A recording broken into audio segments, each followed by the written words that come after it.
The soup was still boiling when it left the bowl. It struck Sandra's chest like liquid fire, seeping through the black fabric of her uniform and scorching the skin beneath. The white apron offered no protection. Her cry tore through the exclusive restaurant, a raw, animal sound of agony that silenced the soft jazz playing overhead and stopped every fork midair. She collapsed against the marble floor, her hands frantically pulling at the steaming fabric as the heat continued to burn deeper, her vision blurring with tears she'd promised herself she'd never shed in public. And Jack Sterling was filming it.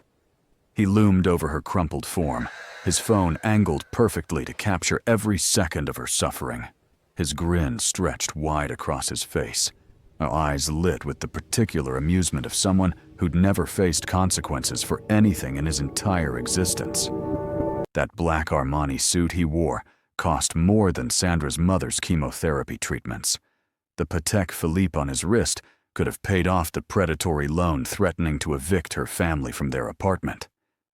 And here he stood, documenting her pain like it was content for his private entertainment. "Maybe you'll think twice before breathing in my direction next time," he said, his voice dripping with mock concern as he zoomed in on her blistering skin. "You service people really need to learn your place. Stay small, stay quiet, stay invisible." The restaurant, an upscale establishment in the heart of the financial district, where a single appetizer cost a week of Sandra's wages, had become a tomb. The other servers pressed themselves against walls, eyes fixed on the imported tile floor, knowing that speaking up meant losing the jobs that kept their families fed. The wealthy diners suddenly discovered urgent messages on their phones, or fascinating details in the modern art hanging on exposed brick walls, performing the ancient ritual of the privileged, pretending they saw nothing. Because Jack Sterling was untouchable, the son of Malcolm Sterling, a trillionaire whose empire stretched from tech monopolies to pharmaceutical patents to private military contracts. A man whose lawyers had made assault charges disappear like smoke. A man whose wealth had long ago elevated his family beyond such tedious concepts as accountability or basic human decency. But at the corner table, something changed. A man in a charcoal suit set down his teacup with practiced precision.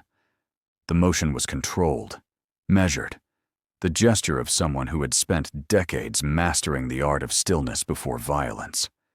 Beside him, a massive black Pitbull rose to its feet without a sound.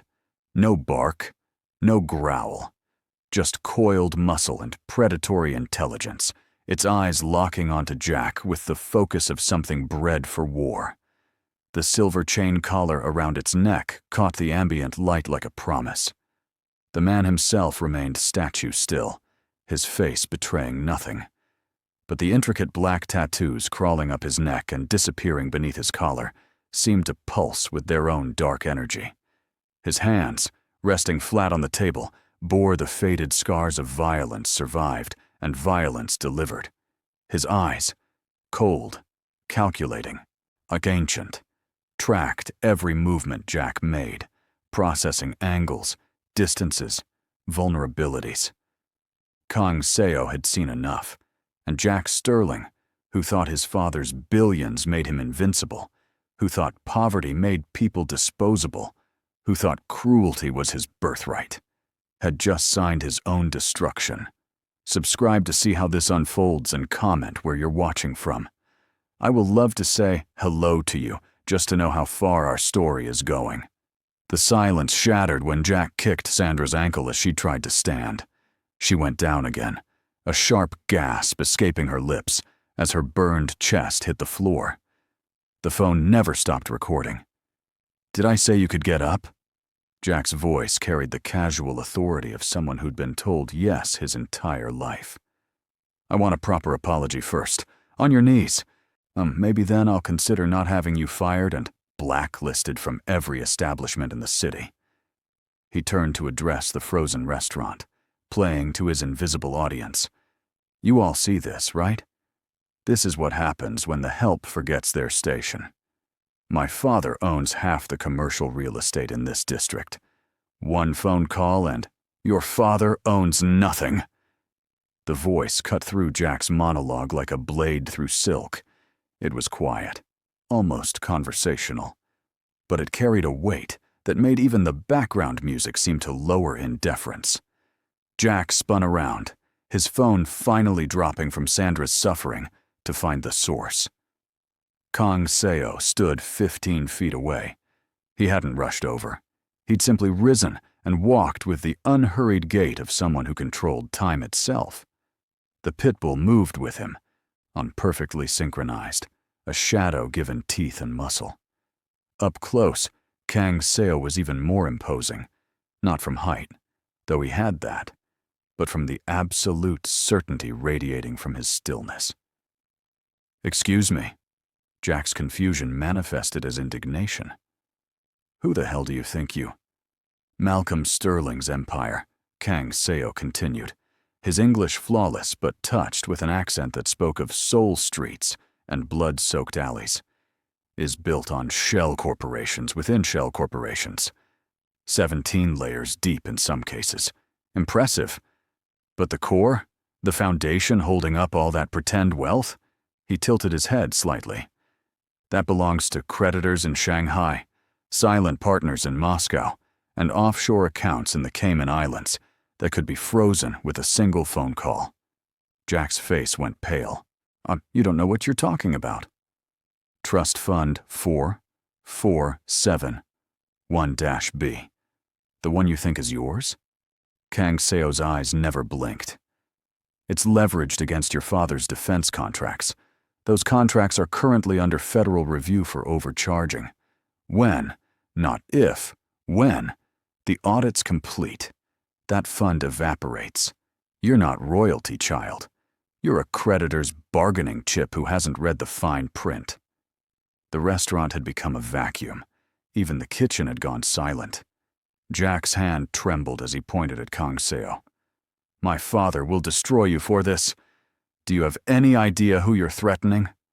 "I'm not threatening anyone." Kang Seo glanced down at Sandra, who was staring up at him with a mixture of pain and confusion. "I'm simply informing you that the young woman you assaulted has more inherent value than your entire bloodline. Oh, help her up, apologize, and perhaps I'll forget I witnessed this." "Fuck you!" Jack's face twisted with rage. "I don't apologize to the help, and I definitely don't take orders from some tattooed thug with a dog." He pulled out his phone again, fingers flying. "I'm calling my father's lawyers right now. You're done, you're—" The Pitbull growled then. It was a sound from the prehistoric depths of pack law and territorial warnings, a frequency that bypassed the brain and spoke directly to the brainstem's terror receptors. Jack froze mid-dial, his fingers locked on the screen. "His name is Phantom," Kang Seo said quietly. "He was trained to eliminate armed combatants in Kandahar before the U.S. military decided he was too aggressive and scheduled his euthanasia. I saved him 3 hours before the injection. He understands 27 commands in Korean, English, and Pashto. But the one he's waiting for right now?" Kang Seo's eyes went colder.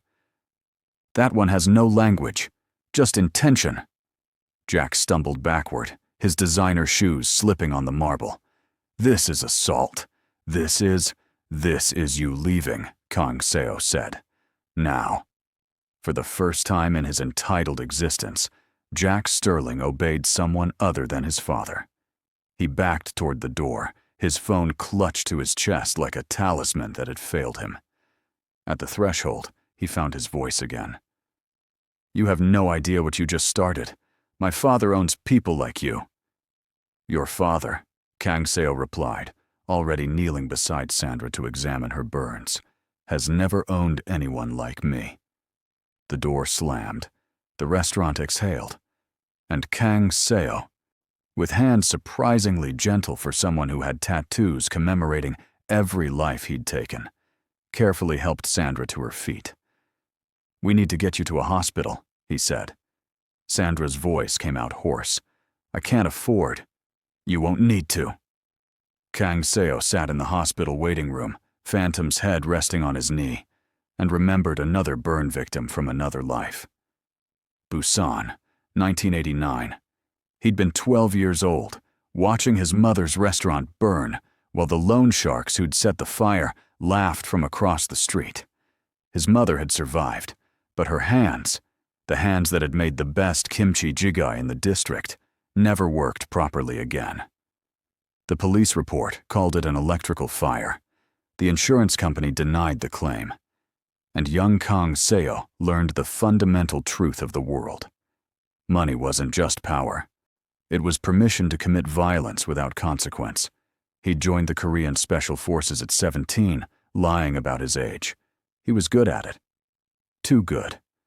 By 23, he'd completed operations in places that didn't officially exist, eliminating threats that weren't officially acknowledged. He'd believed in it then. The honor, the code, the idea that there were clear lines between righteousness and evil. Then came the mission to Los Angeles, a joint task force hunting an arms dealer. They'd found him, captured him, turned him over to their American partners. 2 weeks later, the same arms dealer was released on a technicality, back in business, and 3 of Kang Seo's team were dead in a retaliatory strike. The dealer's lawyer? Paid for by a tech billionaire who needed those weapons for his private security contractors. That's when Kang Seo understood. The American dream was real, but it wasn't for everyone. It was a members-only club with a velvet rope and a bouncer who only checked one credential: how much money you could spend to make problems disappear. He'd left the military. Not officially. Officially, he'd died in a training accident. The body they buried was someone else's. Kang Seo had already disappeared into Los Angeles' Koreatown, building a different kind of empire. One that operated in shadows. One that understood money was ammunition and information was artillery. For 30 years, he'd built it carefully. Legitimate businesses that generated real revenue. Restaurants, real estate, import/export. And underneath, invisible to anyone who didn't know where to look, the machinery of the underworld. Protection services, information brokerage, and financial engineering that could redirect millions through jurisdictions with no extradition treaties. He told himself it was justice, a counterbalance to people like the arms dealer, people like Malcolm Sterling, people who bought their way out of consequences while working-class mothers lost their hands to fires set by creditors. People who raised sons to pour boiling soup on waitresses for entertainment. The doctor emerged from the emergency room, pulling off her gloves. "Are you family?" "I'm paying," Kang Seo said, which was the only family that mattered in hospitals. Second-degree burns across her chest and shoulder. We've treated and bandaged them, but she'll need to stay overnight for observation.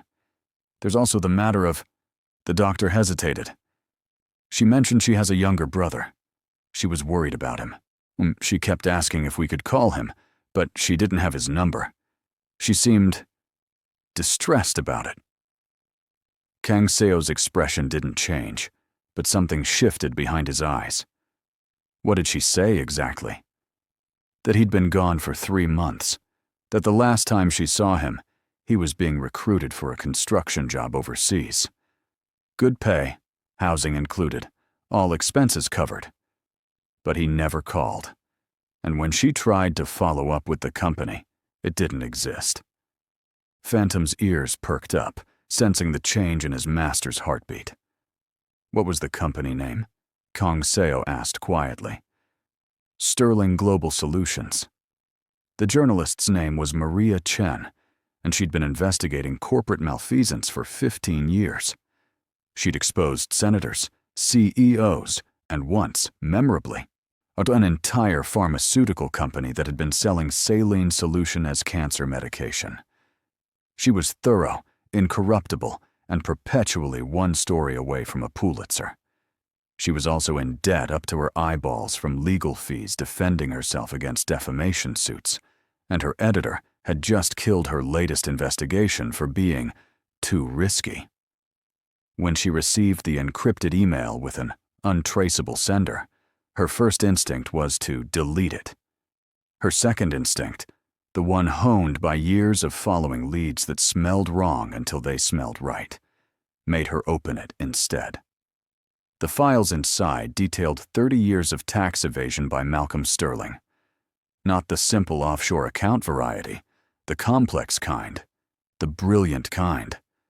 The kind where charitable foundations funded political campaigns, so where losses were manufactured through Byzantine corporate structures, where shell companies purchased real estate from other shell companies to generate deductible expenses that existed only on paper. Was airtight, sourced, cross-referenced, the kind of evidence that prosecutors dreamed about and defense attorneys had nightmares over. The final file was a video. Malcolm Sterling in a private meeting with 3 senators, discussing payment schedules for favorable legislation. The audio was crystal clear. The video was time-stamped and metadata confirmed as authentic. At the bottom of the email, a single line. The son learned his cruelty from somewhere. Perhaps it's time the teacher faced the lesson. Maria Chen stared at her screen for 10 minutes, and then she opened a new document and titled it, The Sterling Empire, How America's Newest Trillionaire Built His Fortune on Fraud.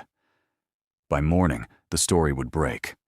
By afternoon, federal investigators would have enough to begin raids. By evening, Malcolm Sterling's stock portfolio would begin the first death spiral. But Kang Seo was already 3 moves ahead.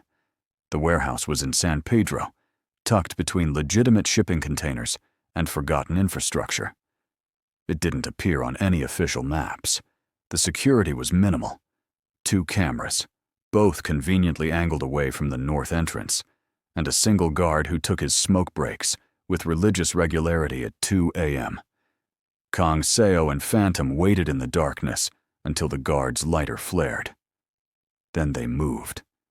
Phantom went low and silent, more the military training overriding every instinct to bark or announce.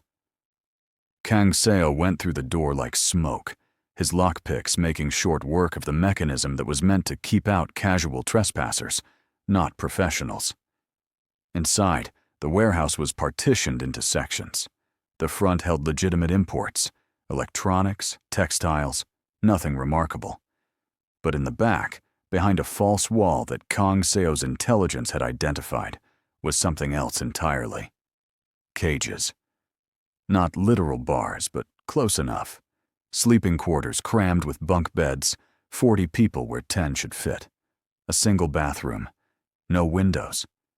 The people inside were young, mostly men, mostly immigrants, who'd been promised work visas and good wages. Instead, they'd gotten debt bondage, their passports confiscated, their wages garnished for housing fees and processing costs until the numbers on paper said they owed more than they'd ever make. Modern slavery with a corporate logo. Kang Seo found Sandra's brother in the 3rd row of bunks, Marcus, 19 years old. He'd lost 20 pounds since his recruitment, and his eyes had the hollow look of someone who'd stopped believing rescue was possible. Your sister sent me, Kang Seo said quietly in the darkness. Marcus stared at him. Sandra, she's safe, and you're leaving. They took our passports. They said if we run, they'll have us deported. They said, they lied. Kang Seo pulled out his phone and took photos of everything. The conditions, the people, the documents he found in the supervisor's office that detailed the entire operation. Sterling Global Solutions was a subsidiary of a subsidiary of a subsidiary, but the trail led back to Malcolm Sterling's empire eventually. It always did. Everyone's leaving. Tonight. There are 40 of us, Marcus whispered. Where will we go? Somewhere safe. Kang Seo had already arranged it. A church in Koreatown that didn't ask questions, run by a pastor who understood that sometimes salvation required breaking the law. Phantom, watch the door. The Pitbull positioned himself at the entrance, perfectly still, except for the subtle rotation of his ears, tracking every sound in the building. It took 30 minutes to wake everyone, explain the situation, and get them organized. Some were skeptical. Strangers promising rescue usually meant different exploitation. But Marcus vouched for Kang Seo, and Sandra's name carried weight. When she'd been kind to several of them during the recruitment process, warning them to read contracts carefully. They hadn't listened then. They'd listen now. The guard was still on his smoke break when the group slipped out into the Los Angeles night. Kang Seo had arranged trucks, 6 of them, unmarked, driven by men who'd once been in similar situations and now worked in his legitimate businesses. Men who understood debt paid forward. As the last truck pulled away, Kang Seo stood in the empty warehouse with Phantom and uploaded the photos to an encrypted server. By morning, Immigration and Customs Enforcement would receive an anonymous tip with GPS coordinates and evidence too detailed to ignore. The raid would happen within 48 hours. Malcolm Sterling's stock price, already dropping from Maria Chen's expose, would crater another 15% when the human trafficking charges hit. But Kang Seo wasn't finished. He pulled out his phone and made a call. It was answered on the first ring. "It's time," Kang Seo said. "Send Jack Sterling a message, something he'll remember." On the other end of the line, someone laughed. It wasn't a pleasant sound. The markets opened at 6:30 a.m. Pacific time, and by 6:32, Malcolm Sterling's world began its controlled demolition. Maria Chen's article had gone live at midnight, meticulously timed to hit every major news cycle from East Coast morning shows to West Coast evening broadcasts. By dawn, it was the top story on every financial network, every business publication, every platform that tracked the movement of serious money. But the article was just the spark. Kang Seo had spent the previous evening orchestrating the real inferno. He sat in his private office above a restaurant in Koreatown, watching 6 monitors display real-time market data. Phantom lay at his feet, sleeping the light sleep of a weapon at rest. On the screens, Sterling Industries' stock price flickered and plunged like a birdshot mid-flight. The algorithm Kang Seo had commissioned from a former NSA cryptographer began executing its sequence. It wasn't illegal, technically. It was aggressive short-selling combined with strategic limit orders that created the appearance of mass institutional divestment. Other traders, seeing what looked like major players abandoning ship, followed suit. Panic fed panic. The herd mentality took over. Within 20 minutes, Sterling Industries had lost 8% of its value. Then the human trafficking story broke. ICE had raided the San Pedro warehouse at dawn, finding it empty of workers, but full of evidence. The photos Kang Seo had taken were already in the hands of prosecutors. The connection to Sterling Global Solutions was established within hours by journalists who smelled blood in the water. The stock dropped another 7%. Kang Seo made 3 phone calls. The first was to a venture capital firm in Singapore that held significant Sterling Industries bonds. He provided them with information about upcoming EPA violations at Sterling's chemical plants, information that was accurate because Kang Seo had paid the inspectors not to warn Sterling in advance. The bonds were dumped within the hour, and the second call went to a pension fund manager in Oslo who'd been trying to divest from problematic companies but lacked the ammunition to justify it to his board. Kang Seo provided that ammunition in the form of documents showing Sterling's defense contracts included weapons sold to regimes currently under international sanctions. The pension fund issued a public statement of divestment by lunch. The third call was to Malcolm Sterling's own head of security, a man named Vincent Corso, who'd been on Kang Seo's payroll for 6 years and was very tired of cleaning up after Jack's incidents. "It's done," Vincent said without preamble. "The old man's in full panic mode. He's trying to liquidate assets to cover the margin calls, but the banks smell blood. They're calling in loans early." The whole house of cards is swaying. And his son? Locked in his penthouse. Malcolm thinks if Jack stays out of sight, the story loses its human interest angle. Vincent paused. He's wrong, isn't he? Yes, Kang Seo said. He's very wrong. By market close, Sterling Industries had lost 15.3% of its value. $7 billion had evaporated. It wasn't enough to destroy Malcolm Sterling. Not yet. But it was enough to wound him, to make him desperate, to make him make mistakes. Kang Seo was counting on it. Jack Sterling's penthouse occupied the entire 42nd floor of a building his father owned in Century City. The security was military grade, biometric locks, pressure sensors in the floor, cameras covering every angle, and 2 former Secret Service agents rotating shifts at the private elevator. None of it mattered, so Jack woke at 3 a.m. to find a single black hair on his pillow. It was coarse, unmistakably canine, and placed with surgical precision directly beside his face, where he couldn't miss it. Beneath it was a note written in precise handwriting on expensive cardstock. This is only the beginning. Jack's scream brought the security team running, but they found nothing. No signs of entry. No breaches in the camera feeds. The pressure sensors showed no additional weight had entered the apartment. The biometric locks had no unauthorized access attempts logged.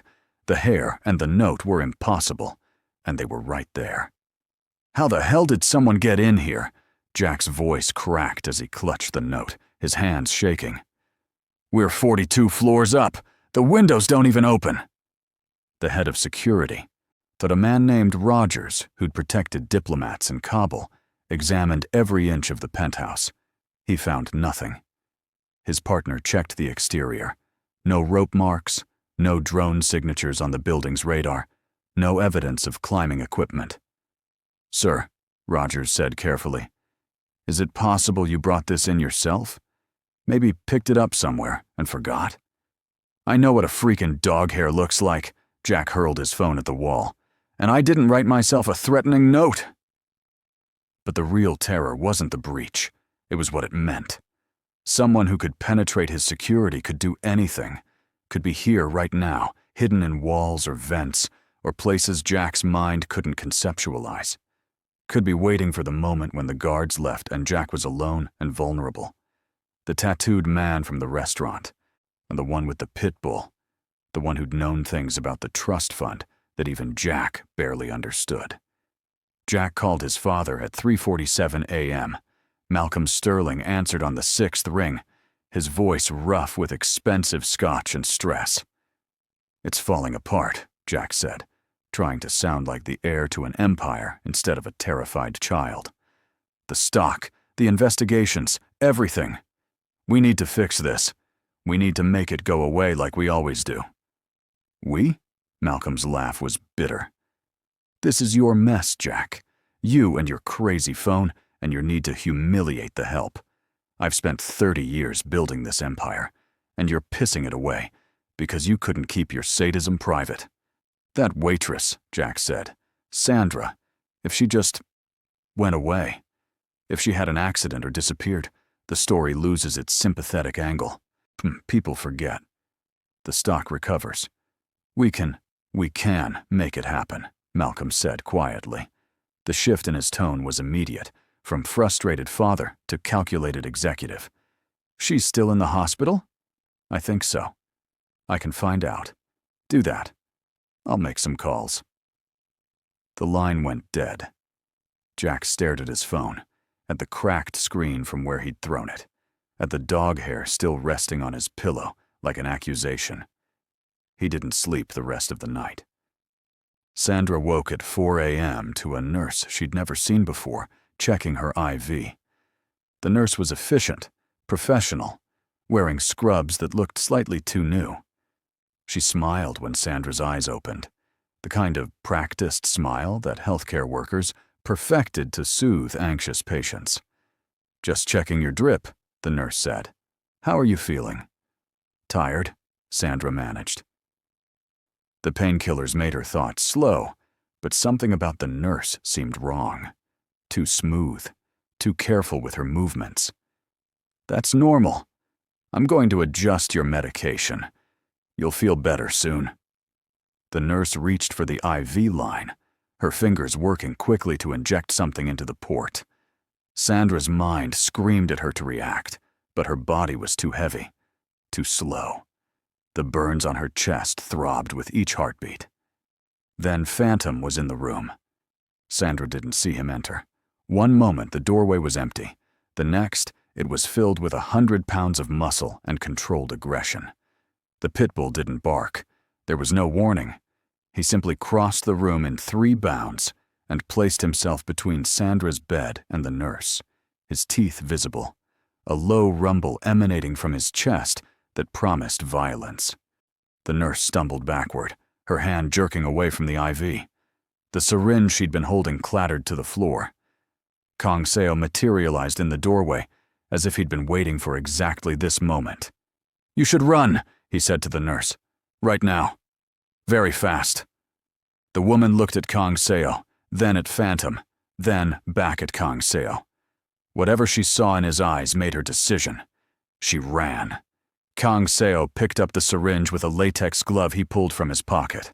He held it up to the light, examining the amber liquid inside. "Potassium chloride," he said calmly. "In large doses, causes cardiac arrest. Looks like natural causes in autopsy reports, unless someone knows to look for it specifically." Sandra's chest tightened. Not from the burns now, but from the realization of what had almost happened. They tried to kill me. Yes. Jack Sterling, his father. Yes. "Why are you here?" The question came out as a whisper. "Why are you protecting me?" Kang Seo set the syringe on the medical tray and pulled a chair to her bedside. Phantom settled at his feet, still alert, still guarding. 36 years ago, I watched my mother's hands burn because powerful men decided her life was less valuable than their profit margin. I couldn't stop them then. I was 12 and powerless. His eyes met hers. I'm not powerless anymore. What are you going to do? What I should have done at the restaurant. Kang Seo stood, his movements deliberate. I'm going to finish this. He pulled out his phone and made a single call. When someone answered, he spoke 3 words in Korean. Sandra didn't understand the language, but she understood the tone. Well, it was the voice of a man who just declared war. Within the hour, 2 things happened simultaneously. The first was that Sandra was transferred to a private facility in Koreatown, protected by men who treated Kang Seo like a general, and Phantom like a weapon of mass destruction. The second was that Jack Sterling vanished from his 42nd floor penthouse, despite 2 armed guards and a security system that was supposed to be impenetrable. Jack woke in darkness to the smell of oil and concrete, and something organic decomposing in corners his eyes couldn't see. His head throbbed where something had struck him. He didn't remember what. The last thing he recalled was stepping out of the shower in his penthouse, reaching for a towel, and then nothing. Now he was here. Wherever here was, his hands were zip-tied to a metal chair. His feet were bound. He was still wearing the expensive silk boxer shorts he'd gone to bed in, but nothing else. The concrete floor was cold against his bare feet. A light clicked on above him, industrial and harsh. Jack squinted against it, trying to see beyond the circle of illumination. He could make out shapes, stacked pallets, a forklift in one corner, high ceiling crisscrossed with pipes and ventilation. A warehouse. He was in a freaking warehouse. "Help!" His voice echoed off metal walls. "Someone help me! I'm Jack Sterling. My father will pay anything. Just let me go and—" "Your father," a voice said from the darkness, "is currently learning that his personal attorney has been providing federal investigators with documents for the past 6 months in exchange for immunity." Kang Seo stepped into the light. Saw he was dressed the same as always. Perfect charcoal suit, impeccable despite the industrial setting. Phantom walked beside him, silent as death. Jack's bladder nearly let go. You did this. You've been doing all of this. Yes. Why? What did we ever do to you? Kang Seo pulled up a second chair and sat facing Jack, their knees almost touching. When he spoke, his voice was quiet, almost gentle. You poured boiling soup on a woman who was working 3 jobs to pay for her mother's cancer treatment. You filmed her suffering for entertainment. You exist in a world where money has made you believe that other people's pain doesn't matter. She's just a waitress, Jack's voice broke. She's nobody, and you're destroying my father's empire, kidnapping me, ruining everything for some nobody who… The slap came so fast Jack didn't see it. Now his head snapped to the side, his cheek blooming red. When he looked back, Kang Seo's expression hadn't changed. He'd struck Jack the way someone swats a mosquito, efficiently, without emotion. Let me tell you a story, Kang Seo said. When I was in the Korean Special Forces, we had a motto. First, do no harm to those who cannot defend themselves. It was borrowed from medicine, but it applied. We weren't executioners. We were protectors. He leaned back slightly. Then I came to America and learned that your country's motto is different. Here, it's do whatever you can afford to get away with. Your father embodies that. You are its purest expression. So what? Jack was crying now, tears and snot running down his face. You're going to kill me? That makes you better. I'm not going to kill you. Kang Seo stood and walked to the edge of the light. When he returned, he was carrying a laptop and a document folder. I'm going to give you a choice. He opened the laptop, turned it to face Jack. On the screen was a video cued to play. Malcolm Sterling in a private meeting, discussing bribes in explicit detail. Another video showed the San Pedro warehouse conditions. Another showed offshore accounts being funded through charitable donations. There were dozens of files. Your father's empire is built on exploitation, fraud, and casual cruelty, Kang Seo said. These documents prove it. Federal investigators want this evidence, but it's locked behind attorney-client privilege and corporate protections. They can't touch it. He opened the folder, revealing a sworn affidavit with blank spaces for a signature. Unless someone inside the family testifies, someone like a son who's seen everything, someone whose testimony carries weight. Jack stared at the affidavit. You want me to destroy my own father? I want you to choose. Kang Seo's voice was steady. In that restaurant, you chose to hurt someone because you could. Because your father's money made you think there were no consequences. Now, you get to choose again. Testify against the system that created you, or be consumed by it when federal investigators realize you signed off on corporate documents authorizing half of these crimes. I never signed. You did. Kang Seo produced another document, showing Jack's signature on a memorandum authorizing the San Pedro facility's operation. 3 years ago, when your father made you vice president of international operations. You don't read what you signed, do you? You just wanted the title. Jack's breathing became ragged. If I testify, my father will… Your father is finished either way, Kang Seo interrupted. The only question is whether you go down with him, or whether you choose to be something other than what he made you. And if I refuse? Kang Seo stood, closing the laptop. Then I release these documents to the press without your testimony. You face conspiracy charges as a corporate officer, and you spend the rest of your life learning what it's like to be powerless. The choice is yours, but you have until morning to make it. He walked toward the darkness, Phantom following. Wait! Jack's voice was desperate. Sandra, the waitress. Is she… Did she survive? Kang Seo paused at the edge of the light. She's alive, despite your father's attempt to murder her in her hospital bed. I didn't know he was going to… Jack stopped. The excuse died in his throat. He'd suggested it, had said Sandra needed to go away. The distinction between suggestion and execution felt suddenly meaningless. 8 hours, Kang Seo said. Think carefully. The light went out, and Jack Sterling was alone with his choices in the dark. When the sun rose over Los Angeles, 3 things happened in rapid succession. The first was that Jack Sterling, wearing clothes provided by his captors and accompanied by his own attorney, who'd been summoned by anonymous message, walked into the FBI's downtown office and requested to make a formal statement about Sterling Industries' criminal activities. So the second was that Malcolm Sterling was arrested at his Bel Air estate at 6:47 a.m. on charges of tax evasion, fraud, money laundering, conspiracy to commit murder, and human trafficking. His bail was set at $50 million. His assets were frozen pending investigation. The third was that Sandra Martinez, her burns healing beneath clean bandages, stood outside the restaurant where she'd been assaulted and discovered she now held the keys. Kang Seo had bought the building through one of his shell companies 3 months ago, long before Jack Sterling had entered the establishment.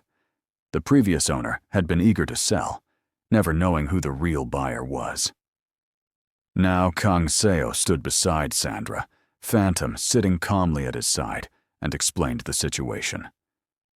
The restaurant is being restructured as a worker cooperative, he said. Every employee will own an equal share.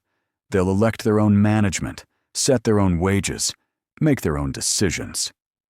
He handed her a document. They've already voted. You're the general manager. Sandra stared at the paper, her hands trembling. I don't understand. Why would you? Because I couldn't save my mother's restaurant, Kang Seo said simply. But I can save this one. And because you worked 3 jobs to keep your family alive, while people like Jack Sterling played at being royalty, that deserves more than survival. It deserves dignity. My brother, Sandra's voice caught. Marcus, he's really safe? He's enrolled in a community college program, full scholarship, housing included. He'll be fine. Kang Seo began to turn away, then paused. The burn scars will fade, but they won't disappear completely. I'm told there are excellent plastic surgeons who can help if you choose. The medical expenses are covered. Who are you? Sandra asked. Really? Kang Seo smiled slightly. It wasn't warm, but it wasn't cold either.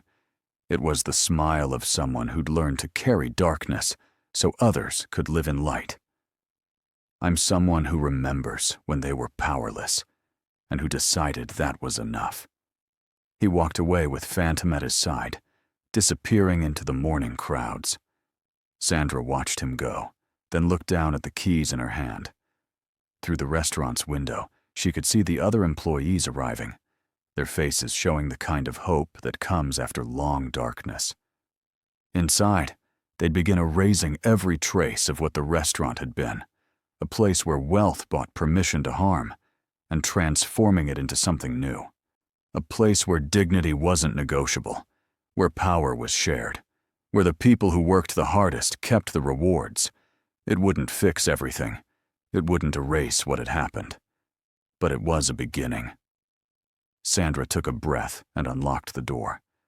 6 months later, Kang Seo sat in his office watching the news. Malcolm Sterling had been convicted on 14 counts. Jack Sterling had received immunity in exchange for his testimony, but had been disowned by his family and lived now in a modest apartment in Silver Lake, working as a paralegal and, rumor said, attending therapy twice a week. The restaurant was thriving. Sandra had proven to be an excellent manager. More importantly, the cooperative model had attracted attention from labor organizers and journalists interested in alternative business structures. And 3 other restaurants in Los Angeles had adopted the model.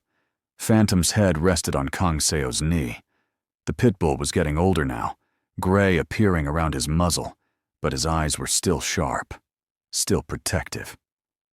There was a knock at the door. Kang Seo's assistant entered with a file. Another situation, she said quietly. Tech CEO in San Francisco. Systematic harassment of female employees. NDAs keeping them silent. He thinks his IPO makes him untouchable. Kong Seo took the file and began reading. Some things never changed. Every generation produced men who believed money was permission. Every generation needed reminders that it wasn't. Begin preliminary research, he said, and find out if he has any restaurants he frequents. The assistant smiled slightly and left. Phantom looked up at his master, waiting. Not yet, Kong Seo said, scratching behind the dog's ears. But soon. Outside, Los Angeles continued its eternal dance between light and shadow, between people who took and people who gave, between cruelty and justice. And in the spaces between, in the forgotten corners and overlooked moments, someone watched. Someone remembered. Someone kept the balance. Someone made sure that every action eventually had its consequence. If you enjoyed this story, leave a comment telling us the part you loved the most and tell us where you are watching from. I will love to say hello to you, just to know how far our story has traveled.